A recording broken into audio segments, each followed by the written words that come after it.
The Hawkeye recruiting train continues. Another commitment here today as Iowa picks up a commitment from defensive back Rashad Godfrey. Caitlin Clark, she's at the John Deere Classic with the Pro-Am, and we throw it back, way back, 1986-87 on a Throwback Thursday. We look back at my favorite Iowa basketball team, all today, Locked On Hawkeyes. You are Locked On Hawkeyes, your daily podcast on the Iowa Hawkeyes. Part of the Locked On Podcast Network, your team every day.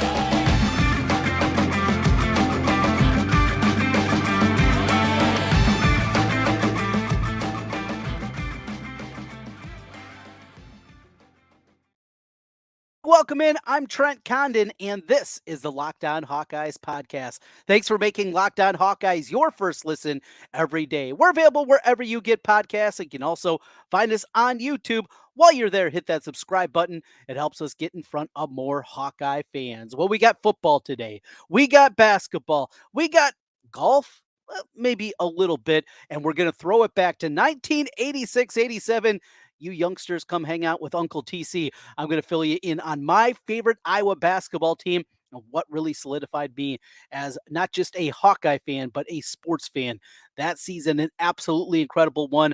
Iowa ascending to number one in the country and falling just short of the Final Four. But we kick things off with some news of the current day, and that is another commitment for Iowa football. Today, they land a commitment from Rashad Godfrey, a defensive back prospect from down in Florida. You start and you look at him, the size, 6'1", 6'2", 185 pounds. He is ready made.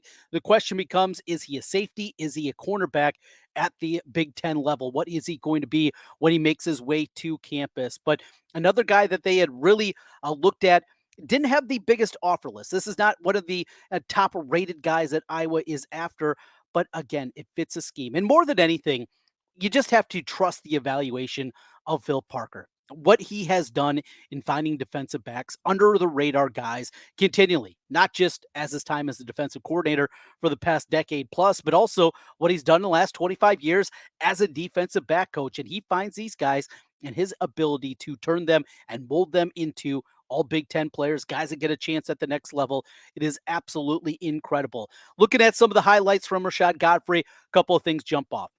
His ability to high point the ball. Very good ball skills for him in space. His ability to punch balls away, get up in the air, go up and make plays defensively, I thought really jumped out watching through with him. And the size, it really does show up when you watch him. He has gone up against a bunch of very good wide receivers, guys that have gone on to play at Miami and Georgia and Florida State, and he has held his own as a varsity player down there in Florida. And it's also the Florida pipeline. The pipeline continues down to Florida and Armwood High School. Another great conversation there. And what Abdul Hodge has been able to do down there. Liddell Betts, after coaching down at the high school level. Of course, Abdul Hodge, he grew up in the state of Florida. We know about his story making his way up to the University of Iowa and what kind of player he was, and now what kind of coach he has become. Those two guys recruiting at an incredibly high level down in Florida. And look, there's going to be very difficult for Iowa to go down there and beat some of the SEC programs, to beat a Clemson, a Florida State for prospects, though we're going to talk about a guy maybe they do have a shot with coming up here. And it also continues what we saw in that big recruiting weekend now a couple of weeks back, where Iowa brought a bunch of guys on campus, many of the guys that were already committed, along with a lot of uncommitted guys. And to this point, everyone that has come on that visit has made an official commitment. They have been with the Hawkeyes. What a recruiting weekend that was. Congratulations to the staff and nabbing another one. Big one there. Now, Iowa is not done. In fact, in this class, they're probably looking at 3 or 4 defensive backs that they're going to be going after. And this is just the first. So this is kind of the area of this recruiting class that they're still looking to shore up. Look, they've had the quarterback commitment in James Rezar for over a year now. That is something that they tied up very quickly. We've seen what they did with the offensive line and hitting the state of Illinois incredibly hard and building that offensive line class with 4 players in there. They've had defensive line and the molded prospects that we've talked about here the last couple of days and what they have done up front. But this has been the spot that they've been looking for. So this is number one, getting Godfrey on board. They're also looking at a couple other prospects, a couple other guys that were on campus for that recruiting weekend a couple of weeks ago. One, Jalen Watson. And Jalen Watson certainly appears to be a guy that is trending to the University of Iowa. He's got the connections with his uncle Fred Russell. That one seems to be, I mean, as close to a sure thing as you're going to find. And he's going to be making his commitment here pretty quick. Cincinnati, Minnesota, Louisville, West Virginia, some of the other schools that are involved with him. Now, the more difficult, maybe the most difficult of any of the guys that made their way onto campus is going to be Xavier Lucas, another guy from down in Florida. And he's got big SEC offer from Auburn. Florida State continues to check in on him. I know Wisconsin continues to be incredibly high on his list. Rutgers is also involved. He had a Michigan offer at one time. Illinois also trying to get involved with him. Xavier Lucas out of this group would be certainly the most highly regarded of the defensive back guys that they're after at this point in time, guys that they maybe have the most realistic shot with, and maybe still work to be done. But what Iowa can sell and what they do year in and year out at the defensive back position, and all these guys getting an opportunity and finding guys that are either unheralded. You think back to what they've been able to do. We can go way back to Bob Sanders and obviously what he became, but just year after year, the development at this position, it's absolutely incredible. And guys that you see early in their career. And I think of a guy like Bradley Fletcher. You saw Bradley Fletcher early in his career. He struggled. I mean, he was frankly bad at the beginning portion of his career. And by the end of it, he was an all Big Ten player. He bounced around in the league for a few years, got a couple of nice paychecks, did a really good job. And a guy like that, that is what Phil Parker does with these defensive backs. And it doesn't matter if it's a safety or a cornerback, and Godfrey has that versatility. And we'll see what they're going to build him into. But step number one is there. Next on the list, Jalen Watson, Xavier Lucas. That's what they're going to continue to be looking at the defensive back position. This class is coming together. They're getting towards the end. Defensive back, they will continue to mine. And you also wonder, what kind of flexibility I was going to be looking at with the transfer portal. With the portal going already, looking forward to next season, how many scholarships does Iowa want to fill after how fruitful it was for Iowa this past season and what they were able to do in the portal, starting with Cade McNamara, obviously coming in from Michigan, but also the holes that they were able to plug and getting Caleb Brown out of Ohio State, going out and getting a couple of offensive linemen in Feth and Parker, what they did at the middle linebacker spot after having to take over for Jack Campbell, and you get Nick Jackson, an all ECC player that makes his way to Iowa City. Does that mean that Iowa wants to slow it down a little bit here? Yeah, try to fill out this class, but not completely, understanding that the transfer portal has worked with the Swarm Collective. That has gone incredibly well. With those kind of things happening, you wonder if I was going to hold back a little bit more and certainly hold back on some of their scholarships. Speaking of that, and we're going to dive into this a little bit deeper later in the week, but one concern that continues to be out there with this Iowa program and maybe what they are and what they can be is the question of what is Iowa football? And Iowa football built on obviously doing the work, right? Going in there every single day, getting the grind in, and what it's going to become and what it's going to be an Iowa Hawkeye football player.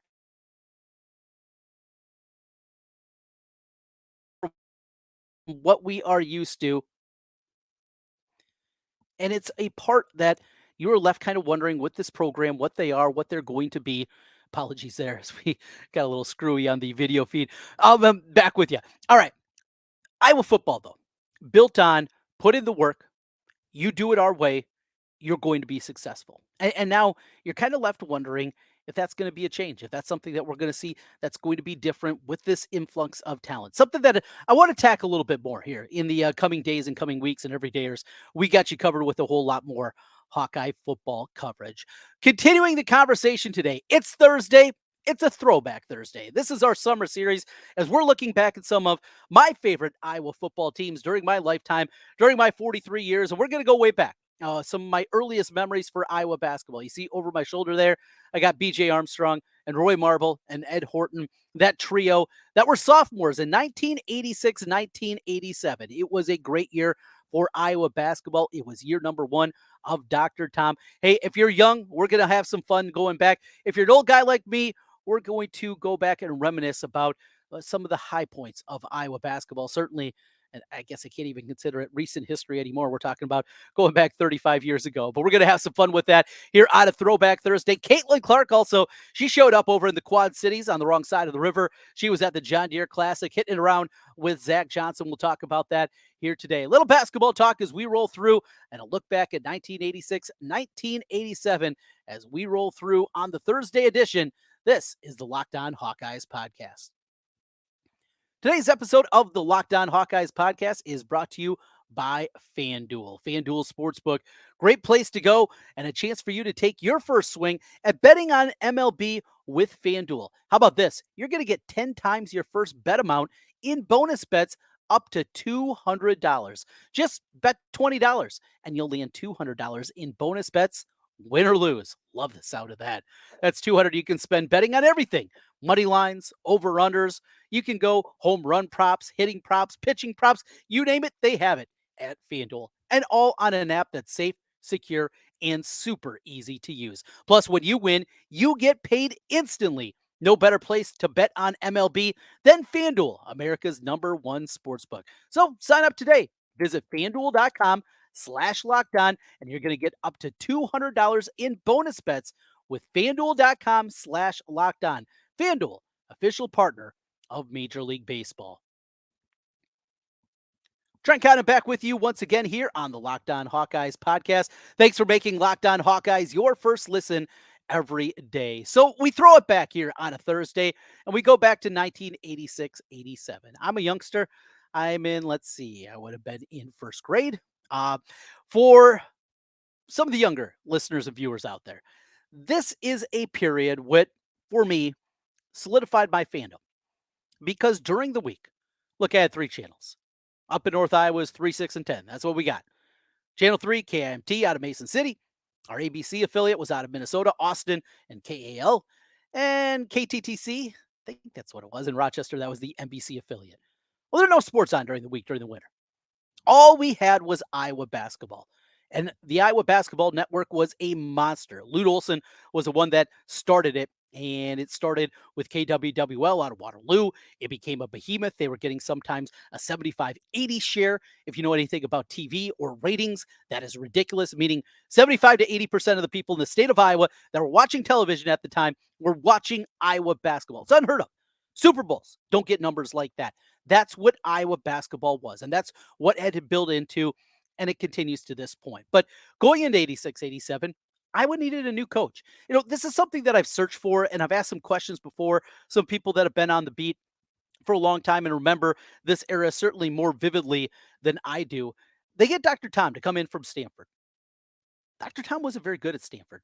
Had some good teams at Boston College, had a team that made it to the Elite Eight and almost made a Final Four when he was at BC. There's also some other things that were happening with Dr. Tom there that were out of his hands, and some NCAA violations that were happening at that time. But this is not a guy that was highly successful at Stanford. And my question is, if anybody out there could help me out, hit me up in the comment section on YouTube or hit me up on Twitter at Trent Condon. Who else was Iowa after? He was an upper Midwest guy, Dr. Tom, from Wisconsin. He said, in fact, in his initial press conference that he actually grew up more of an Indiana basketball fan than anything else. Yuck. But he talked a little bit about that. Who else was in consideration for the job? So George Raveling leaves for USC. And George Raveling was a single African-American that didn't feel comfortable all the time in Iowa City, and plenty of stories about that. There were certainly some racial overtones, and there were newspaper articles at the time talking just about that, about being an African-American coach in there. The president of the Des Moines NAACP said a combination of racial overtone and intense pressure drove Raveling from the state. Carter said that Raveling would not have left such a flourishing program had he not felt comfortable in Iowa. C. Vivian Stringer, also an African-American, was not happy about losing him and the pressure that got to him. Single guy, the fishbowl environment, something that also many people believe led Lute Olson to leave the University of Iowa. And it's immense pressure that we're talking about. That was a part of it. Everybody in the state was watching Iowa basketball. Everybody in the state cared about Iowa basketball. It was as big as you're going to find. Hawkeye football and basketball, it was just a completely different level. And the basketball program, I think to another degree, because it's all that we had during the week. That was our sports viewing for the whole week. And you waited for Thursday night and Knots Landing to come on afterwards. And that's what you watched because that was what was most important, at least for me, back in those days. And I know I was not alone. We would come off the weekend, we talk about the game, and then we'd see who I was going to be playing on that Thursday. And it was such an incredible time for Hawkeye sports. But the season begins. Dr. Tom gets the job and they hit the ground running. They start the season in the Great Alaskan Shootout, something that was a monster tournament back then. Iowa opens up, in fact, just a 10-point victory against the host school, Alaska Anchorage. Then in the second game, they take on NC State, the NC State team that had beat them a year before. This is an NC State team that had 4 NBA players on there. Vinny Del Negro was on that team. He didn't play very much that season. He was a guy that came around a little bit later, but he had Chucky Brown, he had Shackelford. I mean, this was a really good NC State team. And during the 80s, NC State, they were a thorn in our side from football to basketball. In fact, speaking of those guys behind me, Ed Roy and BJ, their final game came at a loss against NC State in the round of 32 a couple of years later. But they're down in the game. They come roaring back. And this is something that happened a ton with this team. You take what George Raveling had built and bringing in these players, a couple of them from Michigan, all across the country, great athletes, guys that just played at a different level than what Iowa basketball had been used to. And he brings these guys in, maybe with a little help of Ed Martin. Google it if you don't know that name. And he had an absolute stacked roster. Well, you take the recruiting acumen of George Raveling, coupled with what Dr. Tom wanted to do in his style, the pressing style, the full court press, the up and down nature that he wanted to play at, the big pace, and then the ability to pound the boards as Iowa led the country in rebound and margin that season, over 12 boards a game more than their opponent throughout the course of that season. It was a perfect storm, and it was a great team. Iowa races out that season to an 18-0 record. They get the comeback win against NC State in the second round of the Great Alaskan Shootout. Then in the championship, here's a little trivia for you. Remember who they beat that year in the championship of the Great Alaskan Shootout? It was Northeastern, coached by Jim Calhoun, who goes on to UConn shortly after that. Iowa was preseason number 10. The expectations were high for this team, and they certainly showed out. They continue from after getting back from the Great Alaska Shootout. They get a couple of big wins at home. They had the Hawkeye Classic. There's another blast from the past. They beat BYU. They go on the road to beat Drake by 7. They pulverize Iowa State by 25 that year, and they're just rolling through. They played in another exam tournament, in fact, that year, the Anteater Classic at UC Irvine, and they survived against UC Irvine to continue their undefeated stretch. They get into Big 10 play, roll against Northwestern and against Wisconsin. They go up to the barn and beat Minnesota. And then the stretch that will live on for an incredibly long time, starting with a comeback overtime victory against Illinois on the road against the Illini, who were ranked number 8 at the time. Really good team. So this is what Iowa faced in the middle of January. Road trip to Illinois. They win that game after trailing by 20 and win it in OT. Then they go to number 6 Purdue. They win that one by 3. And then the biggest of them all, Indiana, comes in to Carver Hawkeye Arena, and Iowa becomes the first Big Ten team ever to score 100 points against Bobby Knight's team. That ascends Iowa to number 1. Now, over the weekend, they fall to Ohio State. 1985 football fans will certainly remember that one. Their first loss of the season as they fall to 18-1. They lose a week later to Michigan on the road, their second Big Ten loss of the season. They played a non-conference game down in Tucson against Arizona, against Lute Olson. Those were some great games. A couple of seasons when they played a home and home with the Wildcats with Sean Elliott and company. Really, really fun games there. Then they drop another one, and this one's probably the most frustrating because it was at home. They lose at home to Purdue. Purdue avenges the loss, really knocked them out of the conversation to win an outright Big Ten championship. But if they sweep Indiana, they can still get that crown. Doesn't happen. They go there and Indiana ran them off the floor after what Iowa had done to them a couple of weeks previous, scoring 100 points. Bobby Knight, I remember reading the newspaper articles. I probably wasn't reading real well at the time, but I remember the conversation around it. Bobby Knight's team was absolutely ready for that one. They ran Iowa off the floor. Iowa was down 20. They cut it to 10. I want to say maybe 9-10, something like that, with about 4 or 5 minutes left in the game, but never could get over the hump there. And Steve Alford. Oh, yeah, Steve Alford. That guy. He went off in that game as Iowa fell. Knocked them out of a chance of winning a regular season crown in the Big Ten. They win their final 4 games of the season, run past Michigan State. Michigan really dominating at the end of the year and finish it up with road wins at Northwestern and Wisconsin. Remember back then also, there's no Big Ten tournament, so it's just rare to go into the NCAA tournament. With the year, Iowa earns a number 2 seed. Remember, preseason top 10, they're ranked in the top 10 throughout the whole course of the season. They're ranked number 1 for a while. They're in the top 5 for most of the season, and they get a number 2 seed. They open up with an easy win against Santa Clara in the opening round of the NCAA tournament. They traveled back to Tucson, in fact, for the opening 2 rounds of the NCAA tournament. Then in the round of 32, they get UTEP. Say UTEP, come on. Well, this is UTEP with a Hall of Fame coach in Haskins, with a NBA All-Star in Tim Hardaway, and the UTEP two-step that he started getting going there, and they survived that one. They go on to the Sweet 16. They're traveling west again, and they go to the Kingdome in Seattle. And who's waiting? It's Billy Tubbs and the Oklahoma Sooners. This is a game that Iowa didn't play very well for long stretches of the game. Kevin Gamble, though, hits the big shot. I was down a point. They don't need a three-pointer, but they get it. Gamble hits the shot and sends Iowa to the Elite Eight against UNLV. It's a Sunday afternoon. It's on CBS. It is as excited of as I have ever been at this point for a sporting event. I talked about my fandom really starting in 85. I'm in kindergarten. I'm starting to learn a little bit about it. Iowa has that great football season. I become a Chicago Bears fan that year. The Super Bowl shuffle's going on, but this solidified things and the excitement and the buildup and just the anticipation that Iowa was going to get to a Final Four. Now they take on UNLV, and this UNLV team is absolutely stacked. They got Armand Gillian, they got Patio who went off of the game, they got they got Banks. This is a really good UNLV team. Yet Iowa races out to a 58-42 lead at the half. And in my young mind, as a 7-year-old, well, I was cruising into the Final Four. And we're going to get the rubber match against Indiana. And we're going to beat the Hoosiers. And we're going to take that pretty boy Steve Alford. And we're going to shove it right up his mouth, right? Wrong.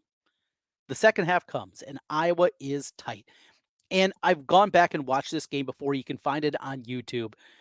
It's a difficult watch, certainly the second half, but they were just so out of sorts. Now, a big part of it was UNLV ratcheted up the pressure.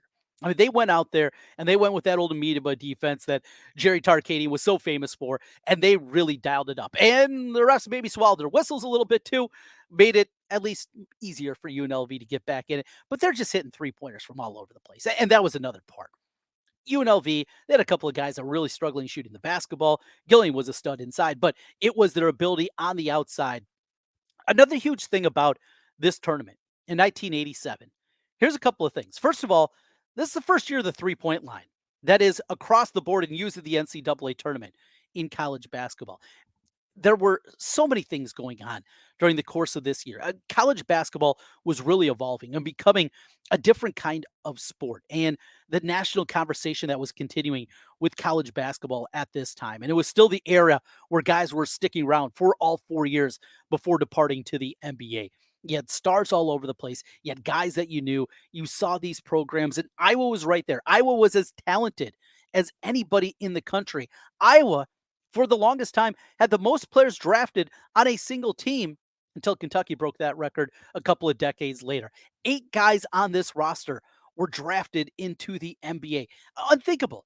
Yet that is what happened with this squad, and that's how good they were. And that's why maybe the heartbreak continues for this game.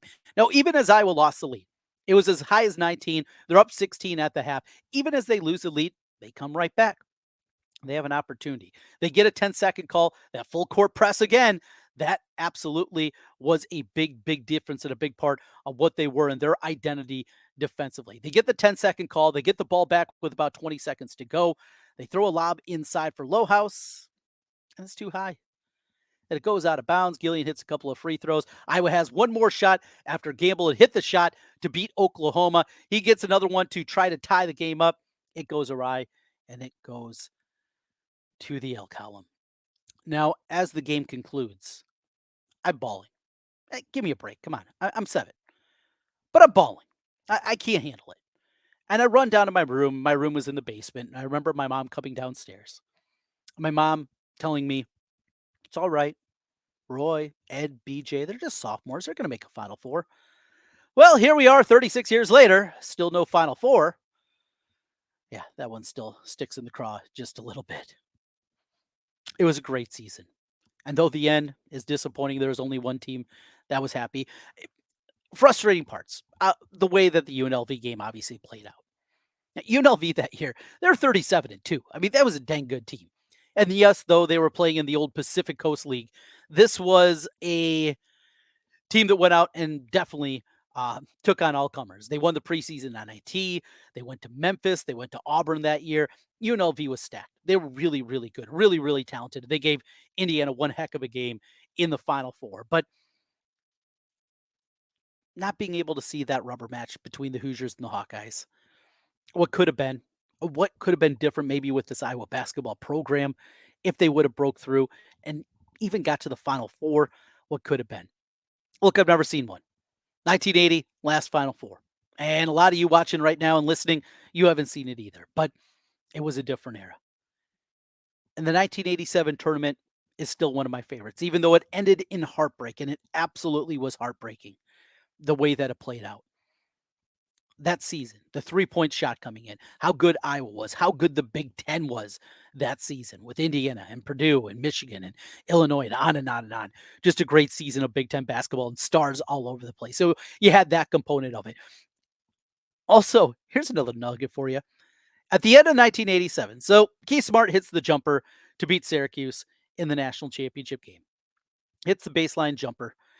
And when that happened, at the end of the game, they played something that they still do today. That was the first year that they played one shining moment at the end of the national championship game. That was our first. It's 1987 had it all. It was a different time, kids. It really was. But 3-point shot, one shining moment, stars in Iowa, they were as good as anybody that season. Can't say that very much anymore, but it was a fun time. If you have any memories of 1986-87 and that Hoops team, hey, make sure to hit us up on the comment section on YouTube. You can also find us on Twitter, either at Locked On Iowa or at Trent Condon is where you can find me. Help me out. Who else was in contention for the Iowa job when George Raveling departed for USC besides Dr. Tom? It was a different time. Oh, by the way, Dr. Tom's base salary that season, he signed a 4-year deal when he signed on to be the Hawkeye coach, $75,000. Speaking about a different time, wow. That was his base salary when he started at the University of Iowa. Well, that was a fun look back. We'll continue here throughout the summer months and look back at some of the great teams in Iowa history. When we come back to the present. Caitlin Clark, she was over in the Quad Cities at the John Deere Classic. Some thoughts on that as we continue. This is the Locked On Hawkeyes podcast. Trent Condon back with you one final time. Well, Caitlin Clark had a great time. Opening drive, you can just see. Cool as a cucumber. Caitlin Clark with fans all over the place. There has never been a gallery for a Pro-Am at the John Deere Classic, I can imagine, that's anything like this. Just seeing the swarm of Hawkeye fans all around her throughout the day. She's signing autographs, talked to some people that were there, and they just said, she knocked it out of the park. Now, it's not a surprise. I mean, that's what Caitlin Clark seemingly does with everything, right? But her ability to just go up there, first shot. She's not a golfer, not a pro golfer. She's a good golfer. She's a talented golfer. And she's a golfer. She would have put the time in. You know that she could be incredibly good. She said that putting's not her strength. That's fine. She's just out there grooving it with all these people around her. Just think of that. I mean, I get nervous on the tee box when I got a group behind me. And here she is, now she's built differently. And we definitely know that. Ability to play with Zach Johnson, a great Hawkeye fan. Love to see it. A really, really cool thing. And to get this John Deere Classic started this week. Yes, it's on the Illinois side of the river. I get it. But this is our tournament. With Zach and what he has become and what he has meant to that golf tournament, keeping it going a week before, obviously, the British and leading to the field not being exactly what it is. But what a cool moment that was. Hawkeye fans all over the place. Lots of funny signs, lots of autographs. Hope you had a good time if you were able to make it out there. And just great to see our star. And Caitlin Clark is a Hawkeye fan, and getting to see her do her thing and doing it in a different way at the John Deere Classic. Really, really awesome moment. That'll do it here for today. Every day as we got you covered. More football talk coming up. I'm going to talk about one of those concerns. My one concern lingering with this team, it's not talent. How does it all come together? That's still sitting there in the back of my mind. Transfers are different. Transfers are different, certainly at the University of Iowa, and the way this program is built. If there is a concern, will this be what shows up? We'll talk about that tomorrow on the Locked On Hawkeyes podcast. As always, thanks for making Locked On Hawkeyes your first listen every day. We'll talk to you again tomorrow. Go Hawks.